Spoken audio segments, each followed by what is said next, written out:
Welcome back to JLMinute. Josh Hasten here, correspondent for JNS News. I'm here in studio with Alex Traiman, CEO of JNS, and we are in the heart of Jerusalem, the eternal capital of the state of Israel and the Jewish people. Alex, terrible news over the weekend.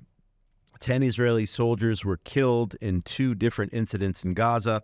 An 11th soldier died of his wounds, suffered in a previous encounter there against the Hamas terror organization. Yesterday was really a day of mourning throughout the state of Israel. 11 different funerals, 11 families now bereaved, the latest as a result of the situation in the south.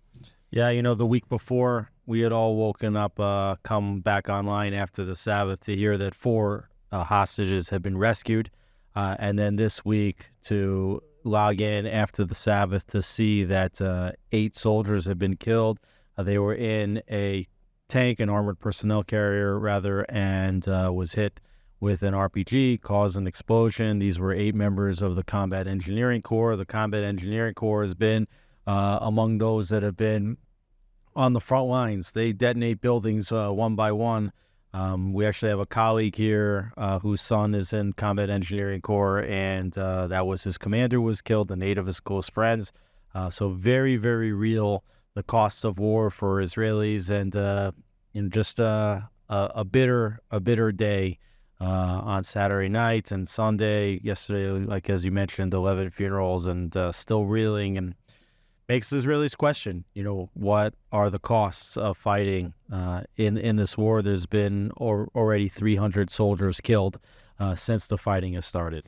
And the Prime Minister making it clear that despite the losses and despite the pain experienced here in the state of Israel, the 3 goals of the military campaign against Hamas will continue. Number 1, destroying the Hamas terror organization. Number 2, returning all the hostages. And number 3, making sure that Gaza is no longer a threat to the state of Israel. So the Prime Minister saying he knows it hurts, and he's from a bereaved family himself. His brother, of course, Yoni, killed in the raid on Entebbe, identifying with the families, but saying we will continue to fight against Hamas in Gaza. Yeah, I think it's also clear to note that this incident took place in Rafah, and you'll recall that the Biden administration, members of the international community, told Israel, don't go into Rafah. There's just civilians there.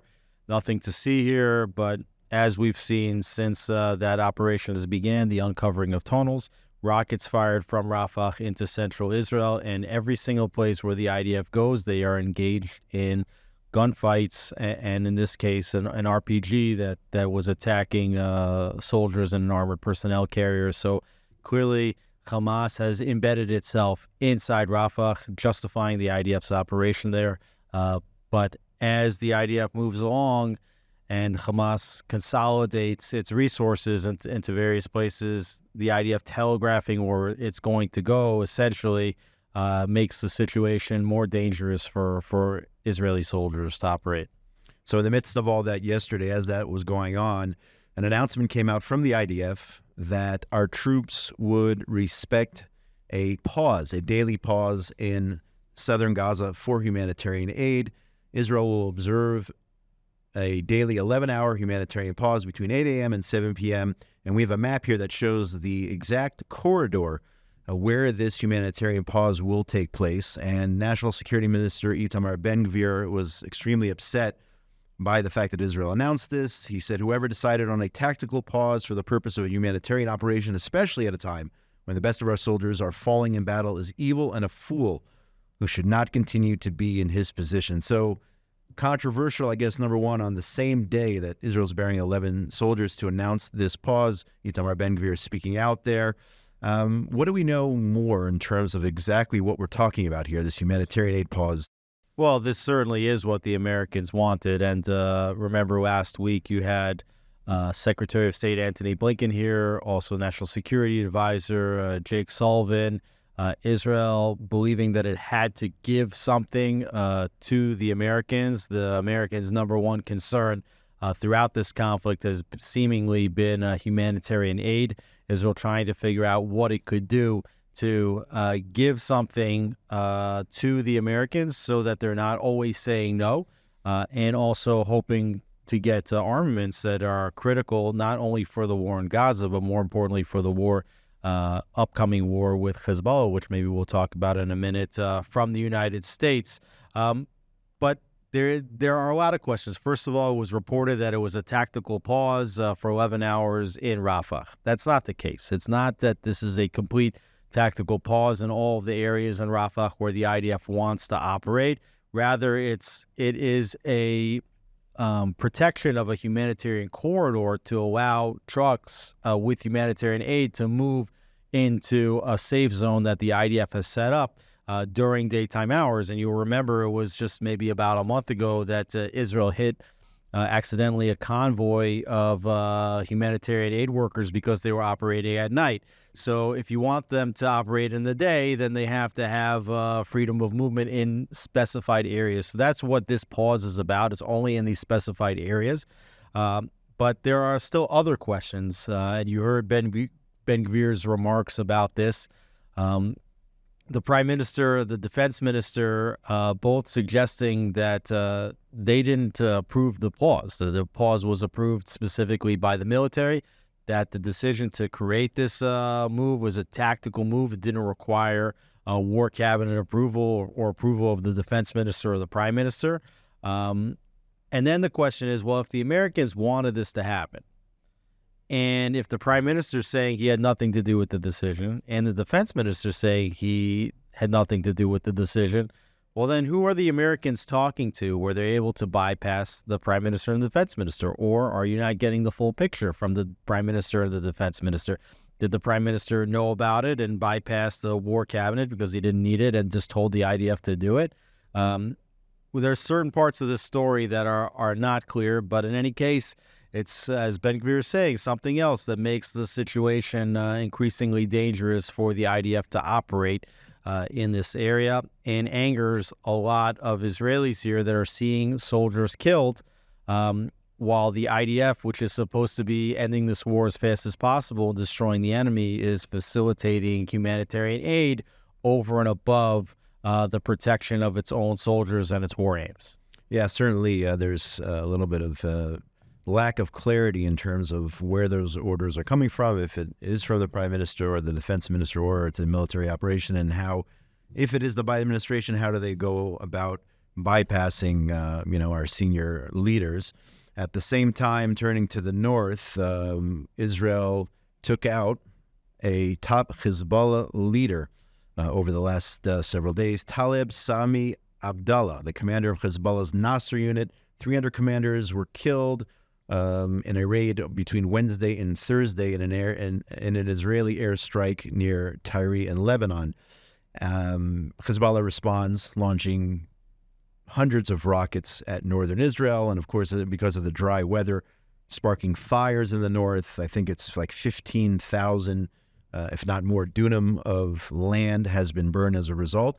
And now we are seeing, it was announced this morning that Amos Hasten, the senior advisor to President Biden, special envoy, is arriving in Israel here to try to de-escalate the situation. Hasten, by the way, who grew up in Israel, served in an IDF tank unit, is now on Team Biden, full force ahead. He was here, I don't know, many, many times over the last several years. I remember when Yair Lapid was prime minister, they worked out that whole Lebanon deal. Hasten representing the Biden administration, and he's back here, I guess, trying to de-escalate the situation in the north. And before we talk to her, let's get to IDF spokesperson Daniel Hagari in regards to the escalation on our northern border. The Hezbollah terror organization in Lebanon has been escalating its attacks against Israel. Since deciding to join the war that Hamas started on October 7th, Hezbollah has fired over 5,000 rockets, anti-tank missiles, and explosive UAVs from Lebanon at Israeli families, homes, and communities. Hezbollah's increasing aggression is bringing us to the brink of what could be a wider escalation, one that could have devastating consequences for Lebanon and the entire region. So, Alex, what do you make of the fact that Hasten is back here in Israel negotiating on behalf of the Biden administration? Right. You mentioned that Hasten played an important role in this very short period in which Yair Lapid was a caretaker prime minister just about 2 years ago, a year and a half ago. And what was negotiated at that time was that Israel would give a major potential natural gas reserve in the contested waters between Israel and Lebanon over to Lebanon. And we were told at the time that giving this reserve would actually prevent a war from breaking out between Israel and Lebanon. This is what Yair Lapid told us. At the time, opposition leader Benjamin Netanyahu, who was in between stints as prime minister, came out staunchly against the deal, said this is something that he would never have negotiated. And in fact, they were trying to negotiate over these waters for about 10 years prior. Hasten comes in the moment Lapid is in office as a caretaker, shouldn't have even been permitted to do this in his transitional powers, which are limited, and just gives 100% of the contested waters over to Lebanon, including this natural gas rig, because Hasten came over and told Lapid that that's what he wanted to happen. So this is the same Hasten that's here. He's been the one dispatched by President Biden to try to tamper down escalations between Israel and Hezbollah. But as we've seen, the escalations continue. Last time you and I sat here, we were on the eve of the Shavuot holiday. On Shavuot, Hezbollah fired 215 rockets of various types, Katyushas, anti-tank guided missiles, drones, at Israel. It was the largest barrage in a single day. And then the very next day, they fired another 150, including, as they reported, 100 at the same time, which was the largest single barrage ever fired against Israel since this conflict. So we continue to see escalation after escalation. The reason why you don't hear about more people killed is because Israel evacuated 80,000 residents from communities near the border. But what we've seen is that a lot of these rockets are hitting infrastructure in these deserted towns, including houses and factories. And as you mentioned correctly, is setting fire to open areas because of the dried out brush that is in Israel during these hot summer months. And also what we've seen is that these rockets are encroaching further and further and further into Israeli territory. So on the one hand, escalation. On the other hand, the knowledge that Hezbollah has not yet fully opened up its arsenal of long-range and precision-guided missiles against Israel, which could do significant damage. And it does feel very much like Israel's careening towards war. Certainly, the IDF, the War Cabinet, wants to finish up the operation in Rafah, which could be another 2 to 3 weeks, is what I'm hearing from various sources. But you're already starting to see the balance of operational power shifting from Gaza towards Lebanon, and the sense that full war between Israel and Hezbollah is impending. I would argue at this point, that the gas reserve deal was a failure. If the goal was to bring quiet to northern Israel, it's a complete failure. You have rockets now hitting as far south as Haifa. You have rockets landing in the southern Golan, in the area of the Lake of Galilee, the Kinneret. I mean, at this point, looking back at the Hasten deal with the transitional Lapid government there, it would seem that it was a complete failure. Absolutely, and that's the question of negotiating with terrorists. Terrorists threatens, to launch war in your country.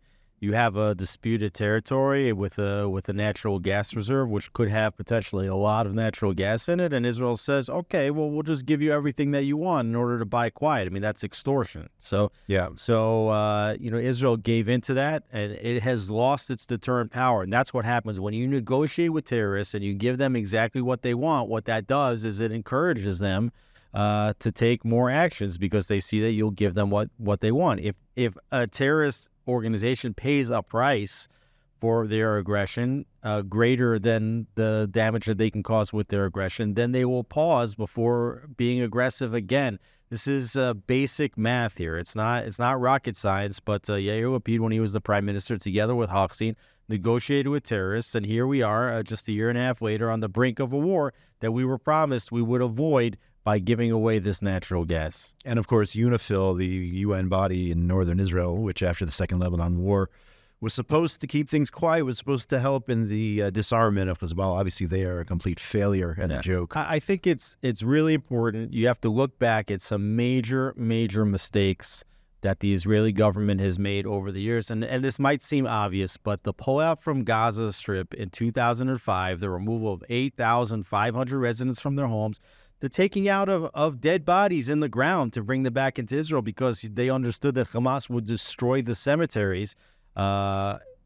This was one of the greatest failures in policy and socially, for that matter, in the history of the state of Israel. In 2006, we had a war in Lebanon because in the past we had withdrawn from Lebanon in previous wars, and we allowed ourselves to end that war before it was completed. Withdrew our troops from southern Lebanon, which we should not have done. You had Tzipi Livni at the time was the foreign minister, negotiated the UN resolution 1701. Ehud Olmert was the prime minister at that time, and that basically brought in UN troops from this organization called UNIFIL to maintain the peace in southern Lebanon and make sure that this area in southern Lebanon did not become a Hezbollah militarized zone. Obviously, they failed in their mission. Hezbollah is there. When Israel pulls out of an area, that creates a vacuum. That vacuum over and over again gets filled by terrorist organizations. Again, it's not rocket science, it's math. You create a vacuum, it gets filled by terrorists. These are national mistakes that keep playing themselves out over and over again. And the reason why Israel's in this war now is because there's no such thing as a free lunch. You make a mistake, you're going to pay for it later. Every time Israel has turned over territories for promises of peace or hopes of peace, those territories have turned into terror launching pads, rocket launching pads, and we've seen that back, since the 90s. Turning our attention back to the situation in the South, and the Biden administration, for the fourth time since the beginning of the war, the Biden administration has imposed new sanctions on groups of Israelis. This is under Biden's executive order from back in October, he implemented it. Nevertheless, the Israeli group Tzav 9, Tzav Tesha, they've been busy protesting humanitarian aid to Gaza. They've been blocking trucks all the way down there in the Kerem Shalom crossing, blocking at the Ashdod port, blocking at Rafiah, all the different access points between Israel, Egypt, Gaza. And they're saying that during a time of war, it is not the responsibility of, certainly not the party that was attacked, to go ahead and supply the civilian population of the enemy with humanitarian aid. So they've been adamant in protesting that. And now, as a result, you have the Biden administration issuing sanctions, which they've done against residents of Judea and Samaria and other specific farms and other communities and individuals who they believe essentially don't see their worldview, which is pushing forward to a so-called two-state solution, who are against what they believe in. So Tzav Tesha, demonstrating, which is everyone's right to do so peacefully, nevertheless blamed for, all these accusations of violence and who knows what. The Biden administration getting involved where they haven't gotten involved in terrorist groups all over the world, but yet they're getting involved in these people who believe that the lives of Israeli soldiers are more important than the civilians of the enemy population. Right. You think that Hamas would be the one being sanctioned here? No.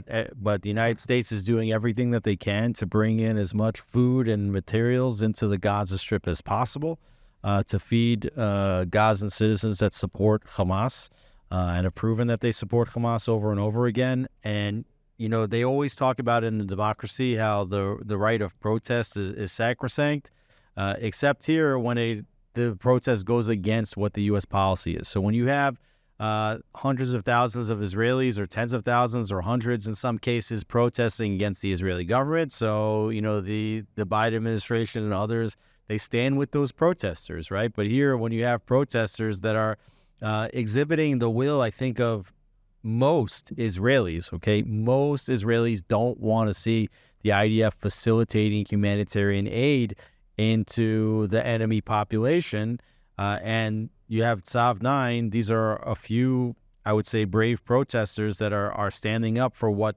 most Israelis believe and just trying to block these trucks from getting in.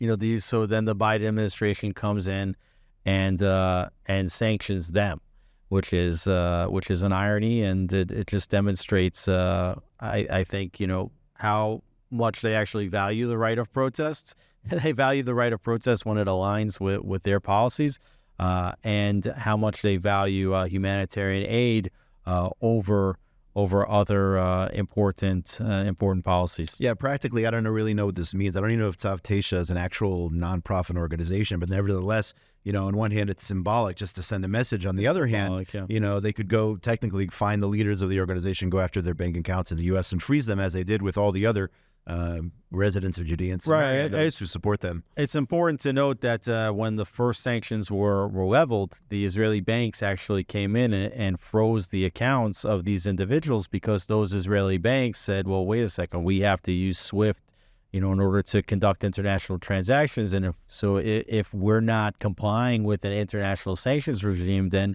we won't be able to bank. And so Finance Minister Bezalel Smotrich actually gained clarification from the United States after putting a lot of pressure. And the way he's put pressure is by basically saying, well, if you do stuff like this, then we're going to not pass monies to the Palestinian Authority. We're gonna chokehold them. And so those threats have been effective. And then the United States basically pulled back and said, well, travel bans to the United States are still intact, and I guess the United States can decide who can and can't enter their country, but they took away the requirement for Israeli banks to freeze their accounts. So it's a question of, can members of Tzav Tesha now travel to the United States? Now they can't. Can they conduct financial transactions in the United States directly? The answer is they can't. But in terms of their ability to function and live life in Israel, there's very little repercussion here. At the same time, talking about humanitarian aid, the brilliant idea, obviously I'm saying that sarcastically, that the Biden administration have constructing this temporary pier off the coast of Gaza to try to bring aid into Gaza. They spent $320 million, when I understand, U.S. taxpayer money going towards this pier, which is once again not operational. This is the second time that the pier has failed. We talked about it in the past. There was bad weather, and pieces of the pier broke off and floated away, and then a U.S. vessel got stuck in the Ashdod beach. Now we have a situation again. There was also high waves or whatnot, and the pier broke off again. It's delivered apparently 7.7 million pounds of aid since May, but it is now being towed back to Ashdod. Just as I mentioned, I think several weeks ago, Helm, just complete stupidity and insanity to spend all this money on a temporary solution instead of focusing on the main goal, and that's getting rid of Hamas. If you want to really aid the people of Gaza, get rid of Hamas, and then they won't have any of these problems. You won't have to put together any of these crazy piers, which break every 2-3 days, and they're not even working, and American soldiers have been hurt on these piers.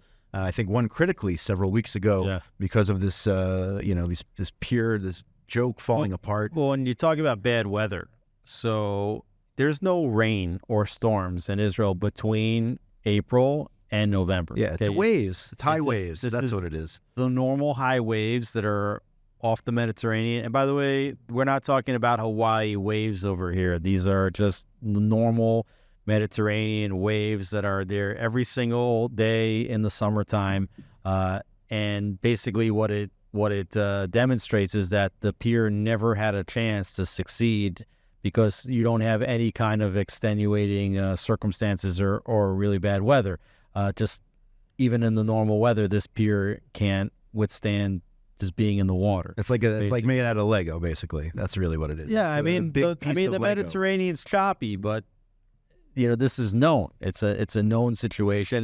This has cost more than $320 million. But I think that your point is correct. If you want to aid the Palestinian people, you remove Hamas. How do you do that in order to alleviate hunger and other problems for the Palestinian people? Is you destroy Hamas as fast as possible, okay? And what you've seen is that the Biden administration in dictating how important humanitarian aid is has really slowed up the operation. This operation probably could have been long finished without all the demands of the U.S., which, by the way, when it conducts wars in Iraq, Afghanistan, is killing exponentially greater numbers of civilians compared to combatants that Israel's doing.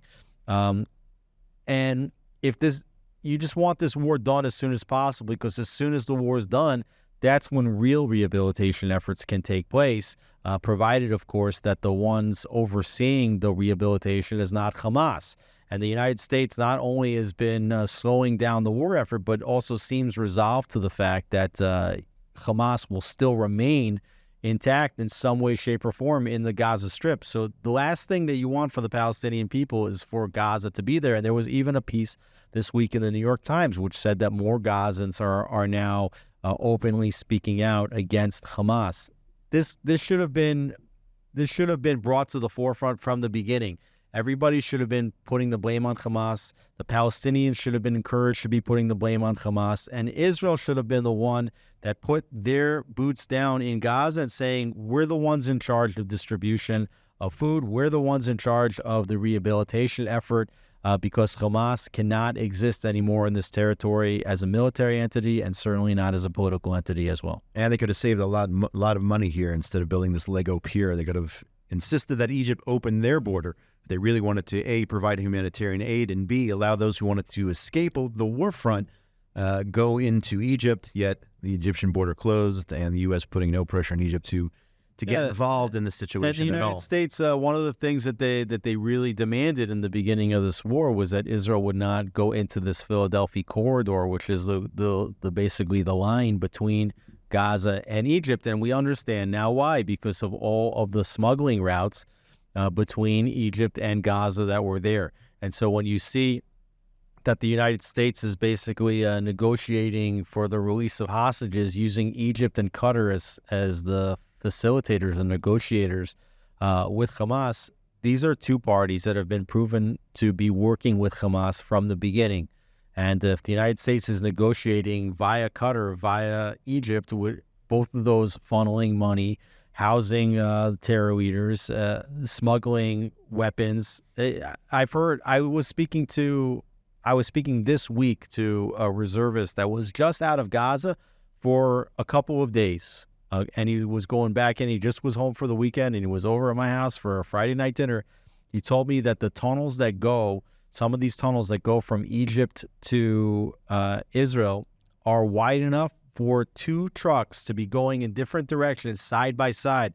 These are like Lincoln tunnels going between Egypt and Gaza. And if the United States didn't want the IDF going into this area, it's specifically because they didn't want the IDF to identify this. You mentioned in your comments that more and more people in Gaza are willing to speak out against Hamas. That might be the case, but nevertheless, a poll this week showed that support for Hamas by Arabs who live either in Gaza or under the Palestinian Authority in Judea and Samaria is on the rise. In addition, the concept of armed resistance, instead of coming to some sort of peaceful resolution with Israel, amongst the Arabs living under the PA and Hamas is on the rise. And this is a poll taken, they do these polls all the time, the Palestinian Center for Policy and Survey Research. This is an Arab entity. It's not an Israeli entity. They found that support for Hamas among what they call Palestinians, including in they say West Bank, Judea and Samaria, and Gaza, has risen 6 points since the previous survey 3 months ago to 40%. Support for Fatah stands at 20%. Before the war, overall support for Hamas was at 22%. So it's up from 22% to 40%, and support for Fatah is down. In addition, the survey indicates an increase in preference for armed struggle as the method to establish a so-called Palestinian state. 54% in favor of armed struggle versus 25% negotiations, and then measly 16% non-violent resistance. So you see a society, whether it's in Judea and Samaria, whether it's in Gaza, that is becoming more and more militant, more and more in favor of Hamas, essentially saying, number one, we support what Hamas did on October 7th, and saying that they actually want Hamas to still have control over their lives, as opposed to Fatah or some of these other parties within the overall PA society. Yeah, there's a couple of important results to take out of this survey. Number one is that we heard from the beginning of the war that this is just going to create more Hamas young people that are going to want to take up armed resistance. This has been the wrong message. Nobody should have said that from the beginning. They should have been saying, this is what happens when you when you arm yourself, when you take up armed resistance, is that you meet destruction. That the only way that you're going to succeed and prosper in this region is to drop your weapons, and nobody's been saying that. In fact, they've been blaming Israel, saying Israel's creating more Hamas by doing this. That's the wrong message. That is a message that basically guarantees that the conflict is going to continue. But I think the even more important finding over here is that the lack of support that Palestinians have for the Palestinian Authority. When it says Fatah, that's the Palestinian Authority. Right. That's Mahmoud Abbas. He's the president of the Palestinian Authority. Fatah is his faction. So when you see that support for Fatah is dropped below support for Hamas, and then you have the Americans and Europeans and others saying that we want the Palestinian Authority to take over in the Gaza Strip, and we want the Palestinian Authority now to run a formally created Palestinian state that includes all of the West Bank, which is Judea and Samaria, plus Gaza. The Palestinian people, they don't support that. What they support is Hamas. And what we saw in Gaza, which was given to the Palestinian Authority in 2005, when Israel made the horrific mistake of leaving the Gaza Strip, is that Fatah will lose power in that place. And you've already heard many times members of the Palestinian Authority, since this war started, talking about some kind of reconciliation between Fatah and Hamas and the creation of a unity government in the Palestinian Authority. So you have here the Western powers saying, no, the Palestinian Authority can replace Hamas. They're peaceful. First of all, they're not peaceful. They pay terrorists to kill Jews. It's in their budget. It's called pay for slay in the Western vernacular. That's what Israelis call it and Americans call it. There's a Taylor Force Act. You can look it up. You can understand that the Palestinian Authority is paying terrorists to murder Israelis. So they're not that much better than Hamas to begin with. But if you turn these places over to the Palestinian Authority, what you're going to get within a year's time is Hamas. Hamas is going to link up with the Palestinian Authority and possibly even completely take over from the Palestinian Authority. So you're going to be rewarding Hamas with a state after seeing what the pilot project for a state looked like in the Gaza Strip. The whole concept, the whole land for peace concept was supposed to be that the Palestinian Authority would be trained and armed so that they could fight Hamas back in the day. They never did that. They turned their weapons on Israel. They are just terrorists in suits. But nevertheless, right now, the popularity of Hamas is increasing. Just time for one other news item here. We probably could have started with this on a normal day in non-war times. We're not fighting on several fronts here. Iran. They're escalating their nuclear program amid global concerns. France, Germany, and the UK this past week condemned Iran's latest steps to expand its nuclear program, including operating dozens more of advanced centrifuges and planting thousands more at the various nuclear sites there. Western powers expressing concern over Iran's actions, which well exceeded the limits set by the bad Iranian nuclear deal back in 2015, the JCPOA. These are countries, by the way, that actually supported the JCPOA. Now it looks like maybe they're waking up just a little bit, realizing that Iran is ignoring which was a bad deal to start with, which would have led them to nuclear weapons anyway. But nevertheless, France, Germany, the UK speaking out here against the fact that Iran is getting closer and closer to obtaining nuclear weapons. Yeah, they said in their joint statement that Iran's decision, quote, carries significant proliferation risks. Okay. Good morning, Vietnam. And that the increase in production capacity at the underground Fordo facility is, quote, especially concerning, right? And I think that this is important to close on this one because really the head of the terror octopus here is Iran. The Hezbollah's shooting at Israel under the direction of Iran. Hamas attacked Israel with the funding and the support and weapons of Iran. The Houthis fire at Israel.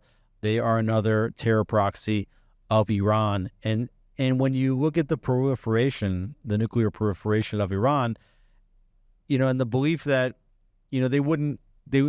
countries have nuclear weapons, but nobody would use them. Okay, well, look, Iran just fired 100 ballistic missiles, which could be housed with nuclear warheads at Israel just last month, in addition to another 100 plus cruise missiles and another 100 drones that they sent from their territory at Israel. They've used all the money that they got from the JCPOA to arm their terrorist organizations, Hezbollah, Hamas, and the Houthis, and to build the nuclear weapons. If they have deliverable nuclear weapons, when they say death to Israel, death to America, they mean it.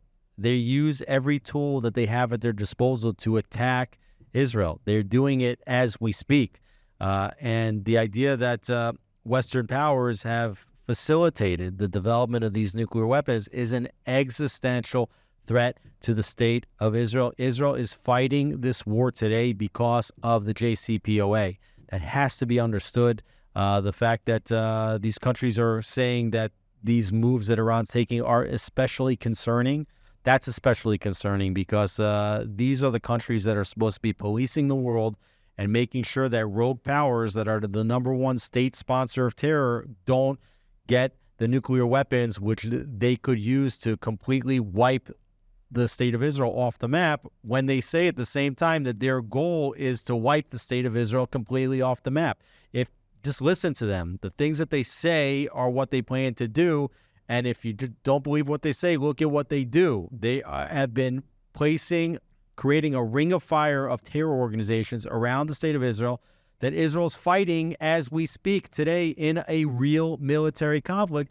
And here you have, the UK, France, Germany saying, well, I guess it's concerning that Iran is developing nuclear weapons, but then they're trying to sanction some Israelis that are saying, I don't think Israel should be spending all of its time right now trying to facilitate humanitarian aid to an enemy population, right? So they're not sanctioning Iran. They're sanctioning people peacefully protesting against Israel's facilitation of humanitarian aid. The priorities are so backward that it is beyond comprehension. And as you mentioned, Israel is on the front lines, and Iran openly says they want to destroy the state of Israel, but they call us, very important to note this, they call us the little Satan, and they call America and the Western world the great Satan. So don't think it ends with Israel. Whatever happens here eventually gets to the shores of the United States and other countries in the Western world. So don't think it's just a problem for the state of Israel.